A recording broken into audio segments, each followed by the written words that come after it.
Saudara-saudariku yang dikasihi dan mengasihi Tuhan Yesus, pada hari ini Senin tanggal 13 September 2021 kita memperingati Santo Yohanes Chrysostomus. Menurut sabda kita dari Injil Suci menurut Lukas bab 7 ayat 1-10. Mari kita siapkan hati kita untuk mendengarkan firman-Nya. Setelah Yesus selesai berbicara di depan orang banyak, masuklah ia ke Kapernaum. Di situ ada seorang perwira yang mempunyai seorang hamba yang sangat dihargainya. Hamba itu sedang sakit keras dan hampir mati.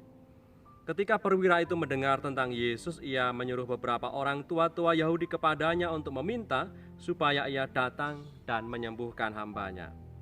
Mereka datang kepada Yesus dan dengan sangat mereka meminta pertolongannya, katanya, "Ia layak engkau tolong, sebab ia mengasihi bangsa kita dan dialah yang menanggung pembangunan rumah ibadat kami."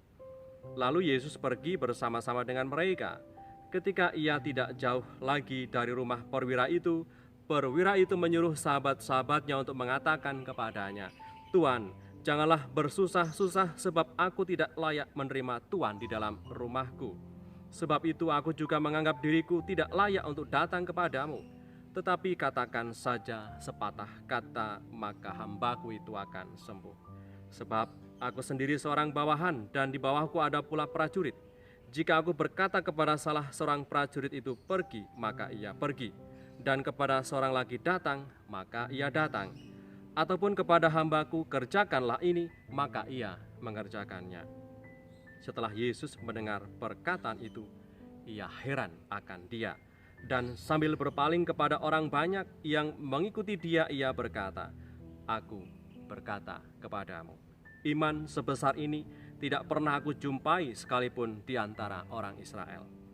Dan setelah orang-orang yang disuruh itu kembali ke rumah, didapatinyalah hamba itu telah sehat kembali. Demikianlah sabda Tuhan.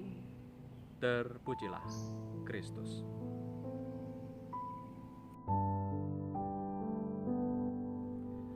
Saudara-saudariku yang terberkati, jabatan dan kedudukan tidak membutakan sang perwira akan penderitaan hambanya. Ia justru peduli pada hambanya yang sedang sakit dan mencari jalan kesembuhan bagi hambanya.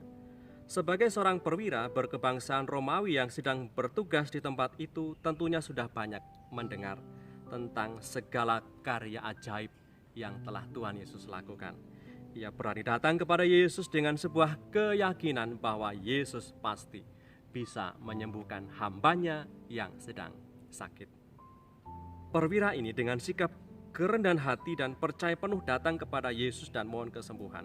Dan ungkapan kepercayaan perwira itu dinyatakan sesuai dengan pengalamannya sebagai seorang perwira. Ia sebagai perwira punya kuasa atas prajurit-prajuritnya. Apa yang dikehendakinya pastilah dilakukan. Seturut apa yang dikehendakinya, prajurit akan melakukannya. Maka sebagaimana prajurit itu taat kepada perintahnya, maka sabda perintah dari Tuhan Yesus kepada hambanya pasti membuat hambanya itu sehat dan sembuh kembali. Saudara-saudariku yang terberkati, saya memang kagum dengan mukjizat yang telah dilakukan oleh Tuhan yang membuat hamba perwira itu menjadi sehat dan pulih kembali, di mana Tuhan Yesus tidak perlu datang ke rumah perwira itu, tetapi hanya mengatakan sepatah kata saja, maka Tuhan akan bisa menyembuhkannya. Akan tetapi yang membuat saya lebih kagum, membuat saya lebih heran, dan membuat saya terpesona adalah sikap iman yang telah ditunjukkan oleh perwira tadi. Perwira ini mampu menemukan jalan imannya lewat pekerjaannya sebagai seorang perwira. Pernyataan iman perwira inilah yang selalu kita ulangi saat Romo mengangkat tubuh dan darah Kristus dalam perayaan Ekaristi, di mana kita selalu mengatakan, "Ya Tuhan, saya tidak pantas Engkau datang pada saya, tetapi bersabdalah saja maka saya akan sembuh." Saudara-saudariku yang terberkati, melalui pekerjaannya, perwira itu menemukan keyakinannya dan semakin percaya kepada Yesus yang adalah Tuhan. Semoga melalui pekerjaan dan kegiatan harian kita, setiap hari kita pun mampu semakin beriman dan berserah kepada Yesus sebagai sungguh-sungguh Tuhan dan penyelenggara hidup kita. Santo Yohanes Chrysostomus yang kita peringati hari ini pernah mengatakan demikian. Kesetiaan dalam hal-hal kecil merupakan hal yang besar. Mari kita belajar menjadi setia dalam iman kita kepada Yesus, mulai dari hal-hal yang kecil dan sederhana. Marilah berdoa dalam nama Bapa dan Putra dan Roh Kudus. Amin. Allah Bapa, Maha Kasih, kami bersyukur atas penyertaan-Mu di tengah segala kesulitan dan perjuangan setiap hari. Semoga dalam pekerjaan yang kami tekuni setiap hari, kami mampu menemukan makna dan keyakinan bahwa kami bisa melakukan semuanya karena Engkau yang merahmati dan memberkati kami.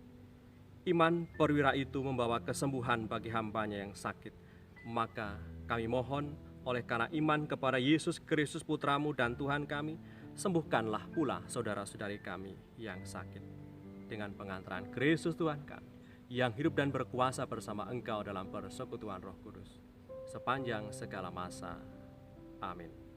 Berkat Allah yang Maha Kuasa turun atas kita semua, Bapa dan Putra dan Roh Kudus. Amin.